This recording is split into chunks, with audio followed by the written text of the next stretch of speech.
Hello, English 10.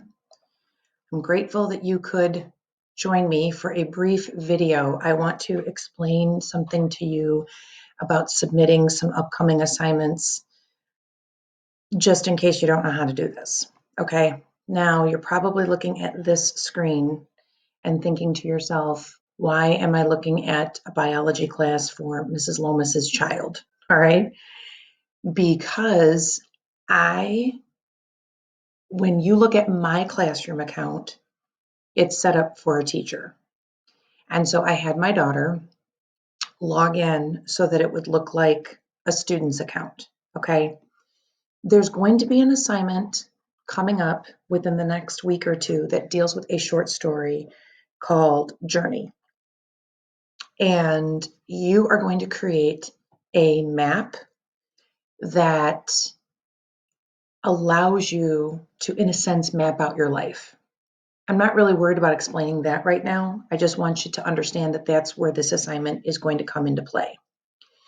Part of the assignment involves you handwriting or drawing or graphing on your own paper at home.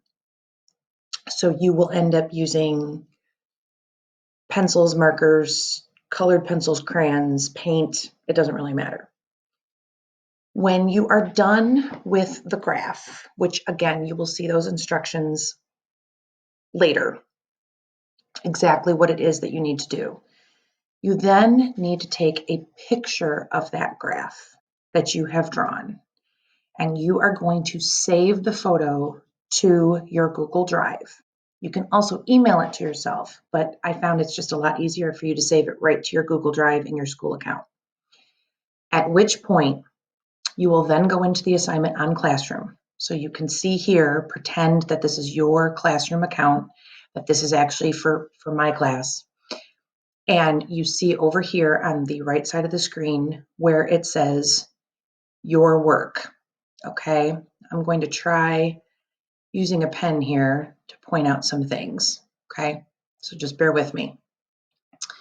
In this area where it says your work, okay, right now my daughter has already turned this stuff in. You're not going to see that. Okay, you're going to see the assignments listed on the right side of the page. And then there is going to be a button in this area because you have not turned it in yet. And that button is going to say add, I believe with a plus sign, or possibly add submit. So that is where you're going to add the photo of the graph that you drew at home. So when you click on your add button, at that time, you of course are going to go ahead and, sorry gang, I'm messing around with a few buttons, so just bear with me. Oops, that's not what I wanted to do, okay? At that point, you're going to go ahead and you're going to click on that add button and you're going to pull the photo from your Google Drive and you'll attach it to this particular assignment. So when you do the other stuff that will be attached, so I will attach other work, that photo will then be attached to it as well and you'll turn everything in all together. So just prepare yourself that that is what is coming and you will get an explanation for the rest of the assignment within the next 1.5 Zoom sessions. Thanks for your patience as I too am struggling with technology, and a very special thank you and shout out to my daughter Nina for allowing us to use her account.